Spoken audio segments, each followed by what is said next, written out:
Hey, welcome back to Leadership Soundbites. And this week's episode is going to be on the power of letting go. Yes, I said it, letting go. And our guest this week is Jim Britt. And I've thoroughly enjoyed getting to know a little bit more about him. And he is, and I'm going to read some of this stuff because it's a lot. So bear with me. Here we go. He's an author of 15 books. 7 of them are international bestsellers. One of the top 20 success business coaches, or successful coaches, top 50 speakers. And he's been doing this for over 4 decades. Over 4 decades. And so this particular, I'm super excited this week to learn from him. He's a man that I could literally talk to all day. And I don't want to bore him to death by doing that. But the quote we're going to kick us off with this week is, when you do what you love, you will eventually only have love in your life. And that quote is by Mr. Britt himself. So I want to welcome him. And Jim, if you want to kick us off with what we originally talked about, were some of the traits that you uncovered through your journey of interviewing and connecting with a bunch of business leaders. And then we can segue into the one that we're going to unpack a little bit more, which is letting go. Well, thanks, Michelle. I appreciate that. And, I might go back just a little bit to how I got started, because that kind of ties into the traits that I'm going to talk about here. I was 22 years old, high school dropout, working in a factory on an assembly line. The only other job I ever had was picking cotton and pumping gas. And, no future for myself, didn't know where I was going to go from there. Thought I might live in a factory the rest of my life. And an acquaintance I had that worked in the factory, I'd only maybe spoken to him 3 or 4 times, came by my area that night. And he said, why don't you come go to this meeting with me tomorrow night? It's your night off, right? I'm going, what kind of meeting? He said, oh, it's something we can make some extra money. And I said, well, what is it? And he said, I don't know. They just told me to bring somebody with me. And I said, well, I'm not your guy.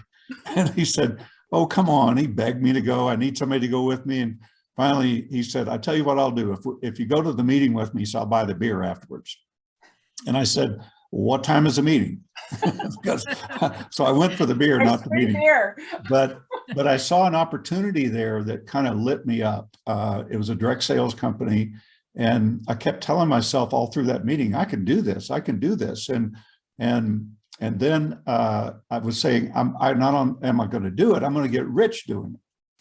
And I didn't know what rich was. I mean, I was making $350 a month at the factory. So rich would have been $1,000 a month, $2,000 a month. But I decided to join that company. The training I got was, the fellow said, your job is talking to people. He said, if you talk a little, you'll learn a little. If you talk a lot, you'll learn a lot. Go talk to people. That was it. So I said, how much is a lot? He said, 10 a day. Now, we didn't have internet. We didn't have, social media or anything like that. So you physically had to go meet 10 people a day. And I said, okay, I'll do the 10.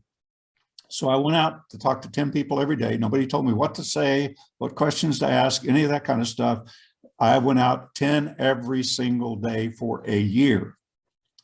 And at the end of the year, I had 3,650 people that all told me no. And I'm standing at my kitchen window looking outside. It was early one morning. I looked to the left and where my driveway was, where my vehicles were normally parked, and they were gone. They'd been repoed. I looked to the right, and there was a notice on my door from the sheriff saying you have to be out in 5 days because your home has been foreclosed. I looked around the room and realized that all of my furniture had been repoed as well. And I had a wife and a child, and I reached in my pocket and I had 15 cents. That was it. So briefly, for about 10 seconds, I thought, maybe I need to go back to the factory and take my old job back. Then I thought, well, I don't even know how I would get there. I don't even have a car to drive. But that lasted about 10 seconds. I could, no, I'm not giving up. And it wasn't 5 minutes later that somebody knocked on my door, and it was somebody from the company that said, I'd like to talk to you. I understand you're a hard worker, but you're not making any money. Can we spend an hour or so together? And we spent 2 hours sitting in my floor, and he taught me what I was doing wrong and what I needed to be doing. And in the next 5 days, that was the first miracle that took place, but there were multiple miracles that I don't have time to go into here, but at some point maybe. But one miracle was I had another opportunity presented to me as a result of this one that put money in my pocket immediately, furnished me a 3-bedroom furnished apartment, a vehicle to drive, and $300 a week coming in, and an opportunity that was pretty incredible. So between the company that took off, that earned me over the next 12 months about $500,000, and the new opportunity that was presented to me as a result of that earned me another $500,000. So from 15 cents in my pocket, 12 months later, I was a millionaire. And it taught me a lot, looking back on it. It taught me a lot then too. I mean, part of it was I was afraid to go to the bank and even deposit the money because I was afraid, even though it was a check, I was afraid they thought I stole it or something. How do you go in with a $50,000 check and put it in the bank where you originally had $9 on deposit? So it was kind of a weird thing, of getting all that money all of a sudden,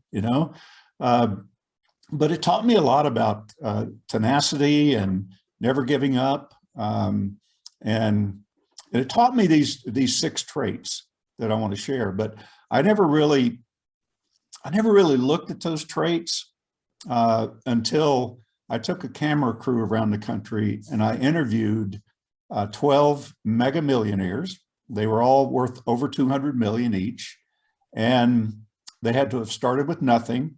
All of them were in different industries, and one was a billionaire. And as I'm interviewing about the third one, I started to realize they all have the same traits.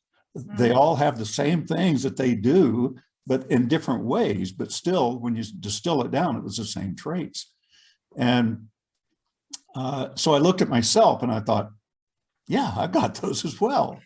So it was kind of cool when you discover that. And then, and to me, what I'm going to share here, I think it's the key to accomplishing anything you want to accomplish in your life. It doesn't have to be about money, but it could be. It doesn't have to be about success, or it could be about weight loss or personal growth or getting healthy or having a better relationship or whatever it is you want to accomplish in your life. These traits, in my opinion, are critical, if not totally necessary. And we've all applied them in certain things. I would bet you could come back and find things that you've done in the past that you applied these things. So shall we go through the traits? Yeah, I definitely do. And one of the things I want to call out too is what you just commented on is the looking back, because you looked back on what you did, right, to get to where you were, and not that you were intentional about doing it and going, okay, but it's the coolest thing when you go back and wait a minute, that's me. And then the other part of it is what was missing on the stuff that didn't work. So yes, if you can go ahead and share what they are. Okay. Well, trait number 1, I mean, all of these are simple. It's just we don't think about them in this way.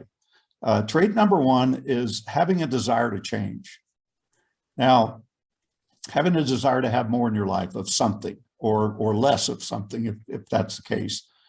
But you could go out on the street corner in, I think, any city in America or any city in the world and ask 1,000 people if they'd like to make more money. And you probably get 1,000 people that tell you yes. Get 1,000 people, would you like to be happier? And you'd get 1,000 people that said yes, that type of thing. But the problem is, let's just take money, for example, because that's uppermost in most people's minds, because there's about 90% of the population that doesn't have enough. They live paycheck to paycheck, basically. So if you desire money, what stops you from having it? Because there's plenty of money out there. There's plenty to go around. It's just, you got to claim your share. But why don't we claim our shares? And a lot of people go out trying and failing and trying and failing and trying and failing. They want it, but they seem to not ever get to that next step. And I think part of it is a desire has to be backed up by some element of kind of being disgusted as to where you are in life. And you're so disgusted that your desire to change moves you to the next step. And I think I was that way. I hated punching a time clock. I literally sometimes would not punch out just for spite. And my boss would go, "You didn't punch out yesterday. What time did you quit?" And I was always honest with, but I just hated it. I'd go in, I'd punch that clock really hard, but I knew I had to work. So next step, though, from desire is decision. You've got to decide. I look back that night when I went to that meeting, I decided that night, not only was I going to be successful at that, but I was going to get rich doing it. But here's the problem with decision making. People weigh out the pain of changing versus the pain of staying where they are when they make a decision.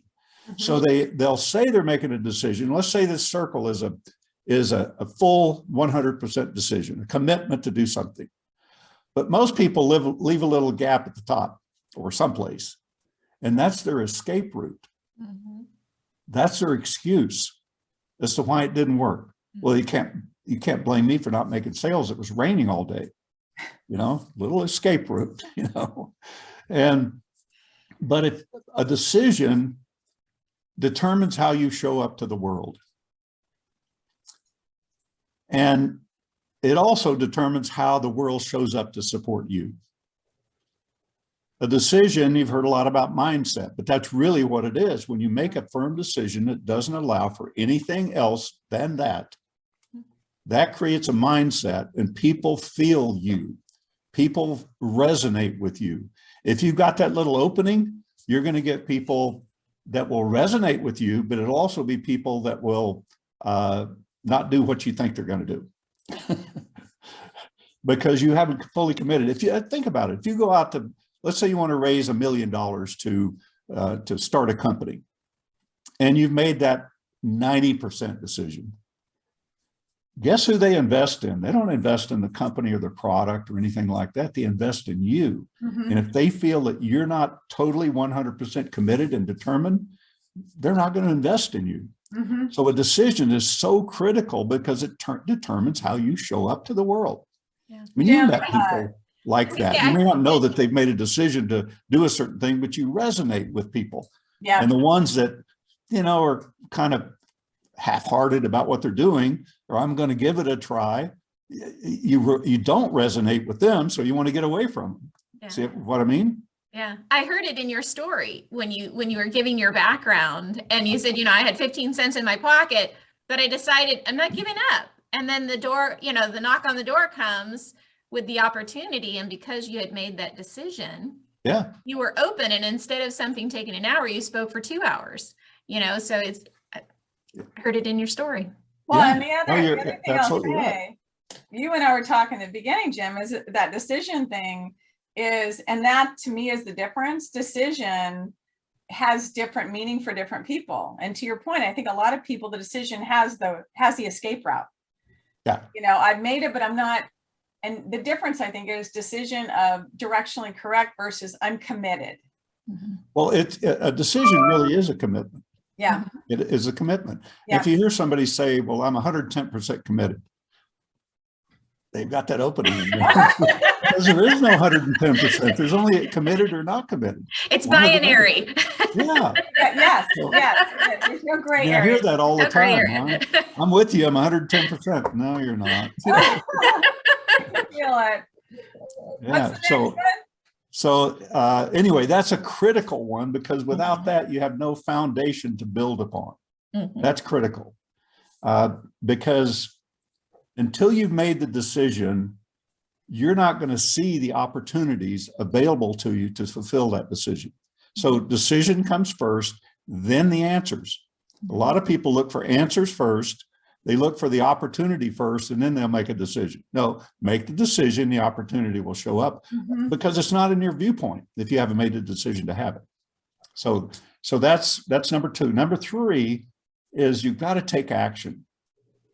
You've got to take action. And there's so many people that I've run into, people I've coached, people in my events, that they're getting ready to get going. As soon as this happens, or as soon as this takes place, or as soon as I get my business cards printed, then I can start my business. Well, if you need business cards to start your business, I always say, well, I'm memorable without cards. So that's not going to help you in your business. You got to take action. Well, I need to hire an accountant first. No, because you don't have any cash flow. Get the cash flow first, then hire the accountant. Forget that, you know, so, but you've got to take action. And once you've decided something, yeah, there may be preparation, but there's also action that you can take, even if it's small steps that's going to move you there while you're preparing all of the things that's going to support you. So, so a good entrepreneur will take action and take it immediately. And there's no such thing as success or failure. If something I'd say an enlightened entrepreneur, if something doesn't work, you keep moving forward. Mm-hmm. If something works, you keep moving forward. That's it. You know, there's only one choice. So success is just keep moving forward and doing the best you can do. So take action. The next step is within your action, you've got to be bold. In today's world, you have to be bold. You can't be, you know, my friend Zig Ziglar used to say, wimpy people have skinny children, or something like that. Wimpy salespeople have skinny children, you know, something like to that effect. But it's, I don't know if that's true or not, but you can't be wimpy about what you're doing. You got to put yourself out there, take center stage, walk into the spotlight, because it's not going to track you down. You know, it's like when I interviewed the billionaire, Bill Bartman. He recently passed away, but Bill, he was the 23rd richest man in America. So I thought, well, I want to interview him. Somebody said, well, how are you going to get to him? I said, I don't know, I'll call his office. So I called his office in Tulsa, Oklahoma, and the girl answered, and I said, is Bill in? Just like I knew him, you know, is Bill there? And she said, he just stepped out for a few minutes, but he should be back in about 5 minutes. Shall I ask him who's calling? And I said, it's Jim Britt. He said, will he know you? I said, well, he will when I talk to him. And she says, well, what's it regarding? I said, tell him I'm going to greatly enhance his net worth. She says, really? Like that. I said, yeah, really? And I said, just have him call me, would you? And she said, okay, took my number. 5 minutes he called. So I asked him when I was interviewing him, I said, why did you, two things. I said, number one, I said, why did you take my call? Why did you return my call? He said, well, I was curious. I kind of liked your approach. And I said, and why did you agree to the interview? He said, because you asked. It was that simple. But you know, there's a lot of people go, oh, I'd never talk to a billionaire. I wouldn't even know what to say. Well, they're humans, you know, they're not any different than you and I. They just there's so many stories that you talk about. I was listening to something with the founder of Spanx, and she did the boldness that you were talking about. I mean, she literally went and called Neiman Marcus and the operations person there, the VP, to say, hey, I want this in the store. And people are like, how did you get through to him? I called him. So it is that bold stuff that you're talking about. I love it. Yeah. So what's next? What's next after being bold? When you take action and you take bold action, what you're going to be confronted with is the pain of changing. Mm-hmm. Because every income level, every life level requires a different you. Mm-hmm. Anything you're trying to accomplish that you don't already have requires a different you to do that. Mm-hmm. So you've got to be willing to endure some pain. And do you think it was painful for me to go out and talk to 3,650 people and they all told me no? The no part, yes. The talking to the 3,600 people, no. Well, it was painful for me because think about this. I was a factory worker and I had my circle of influence, or I didn't have any influence, my circle of friends or acquaintances were about 9 people. And a neighbor behind me and a neighbor across the street. That was about it.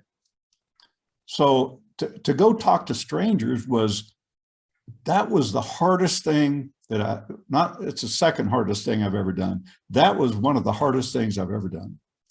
And I just push myself every day. I'm just going, can I do it again? Can I get up and talk to 10 today? Where am I going to find them? I'd lay awake at night thinking of places I could go, maybe run into people and meet people. But I just, it's so tenacious of you, because it's when I say that talking to people would be easy, because you're just that kind of guy. But if you put in the context, but if you put in the context of practice, what you were up against is you're talking to people that your track record has been no.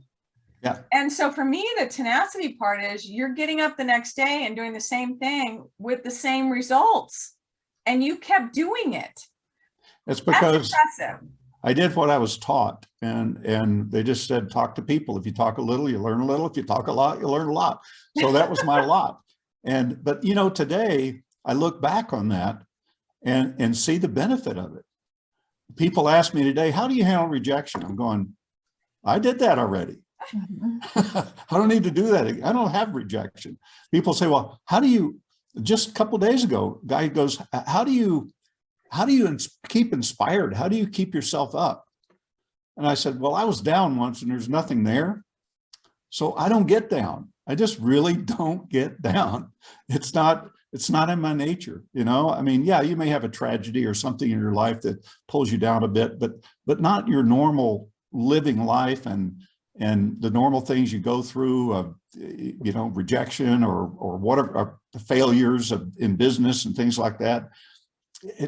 It's just a part of life. Mm-hmm. If you're on this planet and you don't have problems, you probably don't have a pulse. Yep. Yeah. That's another quote we heard recently. The power of problems. That's right. So there's a good thing about problems. So, but you've got to be willing to endure that pain. You've got to be willing to step out of that comfort zone and do something in a different way. And so many people, because they haven't made that firm decision, or even maybe they make it initially, but then they're confronted with the pain and they start weighing out the pain of changing. Oh, I've got to go talk to 5 people a day, or I could take this remote, get some potato chips and sit on the sofa and watch TV all day. Yeah. That's so much more enjoyable. Well, we see it a lot in, when we're doing process improvement work, when we're changing a standard of work, right? Mm-hmm. We know that there was pain in the current process, and we know that there's a better way when we design the new process. But as people start to do the new process, if they feel pain, they just want to go back to the way it was, even though they know there was pain in the previous way. And so being aware of, change is hard, but it's temporary, right? Yeah. As you build those new muscles and those new habits, that pain will go away. So just having that awareness of that, I think is key. The number one fear people have is speaking in public. Mm-hmm. And that was my number one fear. Mm-hmm. I was okay one-on-one. I was okay sitting at a conference table, but when I stood up, my mind sat back down. I just would not. It was terrifying for me. Mm-hmm. But I remember when I got up, Jim Rohn and I used to be business partners for about 8 years. I remember when I got up the first time to introduce Jim Rohn. We had 1,000 people in the room. I'm telling you, I could hear my voice. I couldn't tell exactly what I was saying. I could not see the audience. It's like I was blinded. Mm-hmm. I mean, it wasn't by the lights. It was just, I just glazed over. I was so terrified. And then I remember my first talk that I did, that when I finished it, it was only about 30 people. And I walked out to the car waiting for the guy that had taken me there and booked me in. And I said to myself, never again will I ever put myself in a position to feel that way. Oh my God, Jim, Roko and I, when we first started working together, I was using okay back then. Literally, I felt like my knees were going to collapse from underneath me. All right. When I would first get up, Roko is energized. I mean, she's like, there's no fear. I'm loving it. I'm like, oh my. So now, fast forward, I'm fine and perfectly okay, but it's practice. It is. It's practice of doing and realizing I survived it. I did okay, but you're absolutely right. You're like, yeah. Well, I stood there. I stood there that day and telling myself never again. And then it also occurred to me, I thought, okay, you got one or two choices, Jim Britt. Either never do it again, which occurred to me, or do it often until you got better at it. Yeah. And after a couple of minutes, I'm going, okay, this is not going to get me. I'm going to do it often. So at that time, I had 300 salespeople. And over the next 30 days, I put the word out to all of those 300 salespeople that if they had a presentation they'd like me to do for them for 50 people or more, I'd do up to 3 a day, which I averaged pretty much 3 a day, at least 5 days a week for 5 years. And so and after 5 years, I was still a little terrified when I got up in front of an audience. But I'll never forget the day that I walked into a group of about 400 or 500 people in Park City, Utah, standing at the back of the door, and all of the fear was gone. And all I could think was, let me at them, let me at them, You've arrived. But before that, it was always that nervous feeling in your stomach.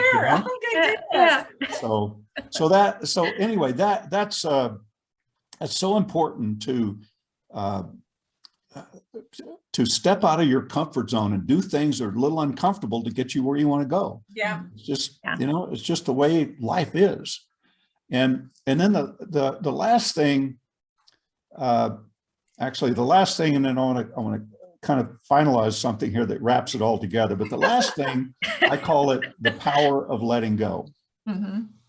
It's your ability to let go. And if people say, well, what do you do for time management? I said, I let go of all of the things over which I have no control. Mm-hmm. What do you do for stress? I let go of all of the things over which I have no control. Think about stress. Stress comes from exactly that, hanging on to that stuff, stuff that you can't control. So once I learned this, I started practicing it about 35 years ago. And people say, well, you're really relaxed. I am, because I'm not stressed out about trying to control things beyond my control. It just, you can't, why spend your time? Yeah. Think about it. If you applied that philosophy, and I don't want you to believe me or anybody to believe me, if you're listening, just try it one time and see what happens. Try letting go of things over which you have no control, because it frees up your energy. It frees up your focus. It frees up your creativity. It frees up your time. We all have 24 hours, but what are you spending that 24 hours on? Is it focused on stuff that's not working, that you're upset about, that you can't do anything about, or is it focused on productivity and what you want to do and your happiness in life? So that ability to let go, and I have people say, well, it's hard to let go. I'm going, well, no, it's not. It's a choice. If I'm holding this mouse in my hand, does that mean I need to hold that mouse in my hand the rest of my life? No, I have a choice. I can lay it down. And the same thing with something that upset you or something that happened in the past. Some people are abused in the past. Some people lost money in the past. Well, it's in the past, so get over it. Get over it. Start today moving forward. Get over what didn't work, because you hanging on to that stuff is burning up your energy and your creativity. In my opinion, we only have a certain amount of energy to burn up when we arrive on this planet. And then when you burn it up, your trip gets canceled. And some get canceled a lot faster than others because of what they're using their energy for. So I love that.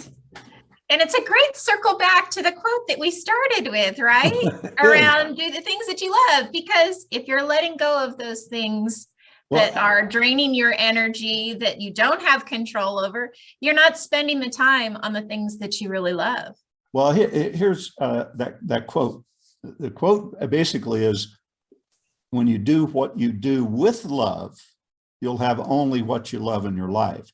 So what that means is, be the best you can be at whatever it is you're doing. Even if you don't like what you're doing, if it's got to be done, be the best you can be. If you don't like your job, if you want better opportunities to come to you, either within your job or outside your job, if you do it with love, I mean, be the best you can be, that opens you up. But if you're going, I hate this job, you got this big umbrella of rain over your head and doubt, and don't like this, you're not going to see any opportunities. Yeah.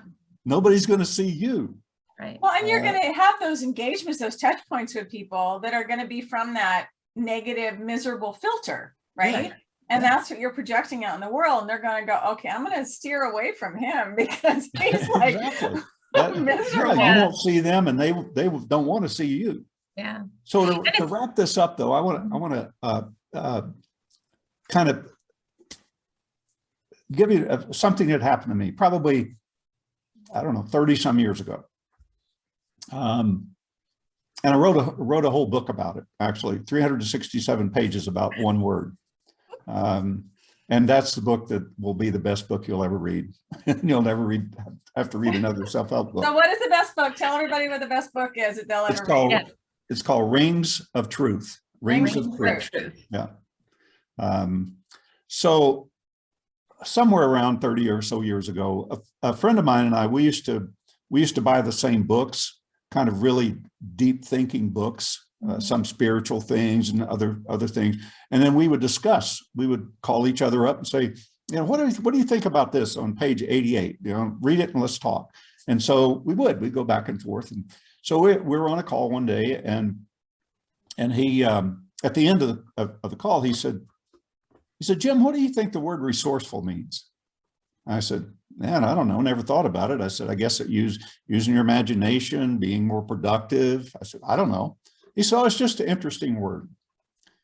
And I said, yeah, I guess, you know, I didn't think anything about it, but I get in the car and I'm driving home, and it kept ringing in my mind, resourceful. And I'm going, why am I thinking about this? So I get home and I look up in the dictionary. We didn't have internet. So I look up in the dictionary, the word resourceful, and it's defined as once again, full of source.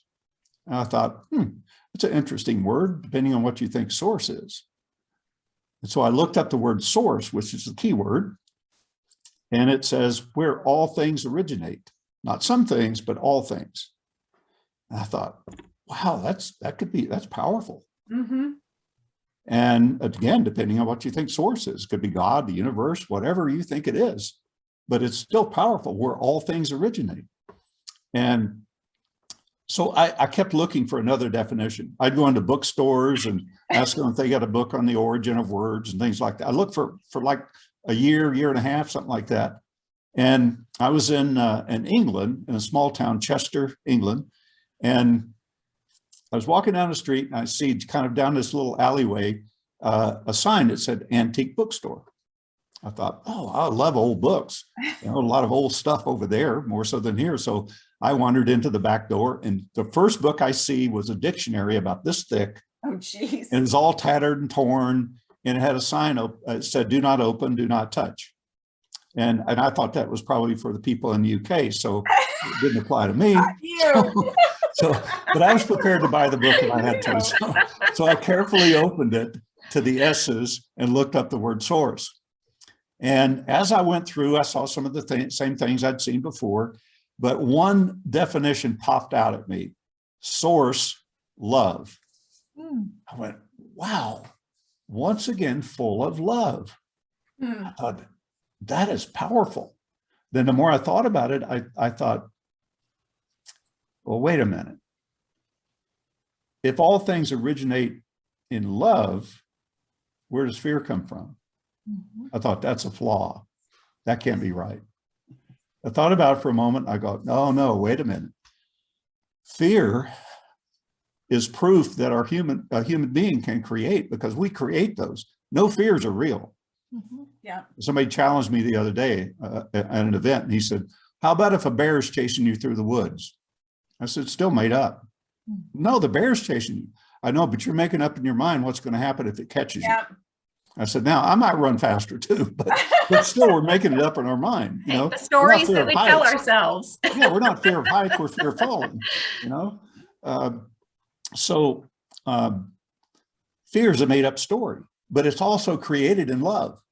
So we can create anything we want there, because that's an energy that we're in partnerships with, that we can create anything we want in our lives from that, if we fall in love with it. So when you decide you're going to do something, whether it's, you know, creating your podcast or creating a new business or becoming a millionaire or losing weight or what, and when you make that firm decision, you fall in love with what it is you want to accomplish.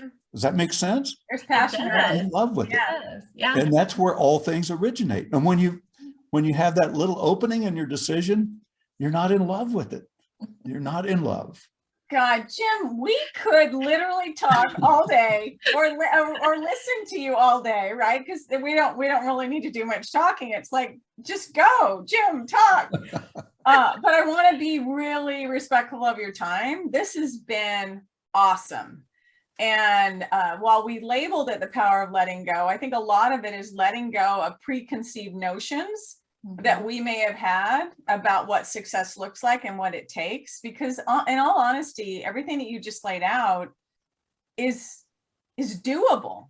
Of course. It's doable. And so I think letting go of preconceived notions of what it actually takes is powerful. And I love the idea of letting go of control and the things that we can't control, rather. So I want to wrap us up, because we are the longest. Like I said, we could go all day. It's the Jim Britt hour or 2 or 10. Well, we might just have to have him back. We can talk more. Yes. So if you're interested in coming back, it's an open invitation. So let us know when you have a moment or 2 or 10. Sure, we can do. But what is one thing that you'd like the people listening and seeing and watching to walk away with? What's one thing? Once you've decided what you want in life, or any one thing you want in life, or overall, every action you take from that point forward is going to move you toward it or away from it. Success at anything is that simple. You decide you want to lose 100 pounds and you decide to pull in just one time to fast food. Question is that taking you toward it or away from it? No, but if we don't really look at our actions, so being self-observant as to what you're actually doing with your time and your energy and your mental space and the actions you take, being observant, not just aware, but observant of yourself doing it. And if you can, I'd say most people are probably off track about probably 80% of the time. So if you just get on track another 20%, you've doubled your output. So that's what I would leave you with. Thank you. Roko, how about you? Oh gosh, one thing. Well, I think it's what we just talked about with source is truth, source is love, rather. Source is love.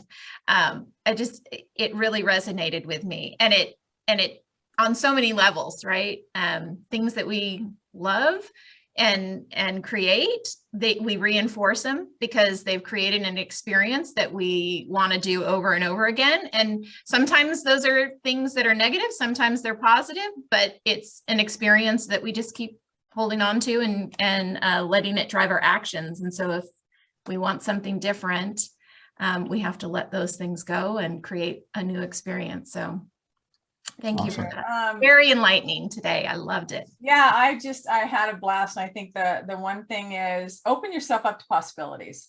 Yeah. That, Jim and I connected on LinkedIn. And so, accept that, explore things, figure out where it's going. Don't close the door because you think it's something other than what it is, or it may not be something. Just be open to those possibilities. This has been awesome. And so Michele, Roko, and Jim, Leadership Soundbites, it's the power of letting go, and everything else that we talked about. Please like, share, subscribe, and until next time, thank you.